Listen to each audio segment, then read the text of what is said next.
Assalomu alaykum, hurmatli kuzatuvchilar. Mana biz zalimizning pardasini ilib oldik. O'rta belvadan shunaqa baldaqindan foydalandik. Keyin pardamizni shunaqa mishkavini juda ham chiroyli, klassitskiy chiroyli yotib berdi mana. Keyin tyulimizda shunaqa bambu lyonda shunaqa ozgina yiltirochalar bor mana. Juda ham chiroyli chiqdi. Ko'rib baho berasizlar. Mana gilamlarimizga ham shundoq chiroyli tushib ketdi. O'rta belvalarimiz juda ham chiroyli taxlandi. Faqat ozgina hozirdan tormozlarni o'rnatib olish kerak.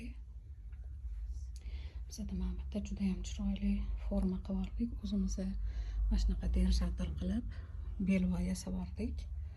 Sababi eshigimizda kichkina atkosi eshik ochilganda romlari mana bunaqa tegmaydi mana. Tegmaydigan qilib shu eshigimizning formasini to'g'irlab yon taraflarda ham mana meshalarda aylangan pardalarimiz. Bu yoqda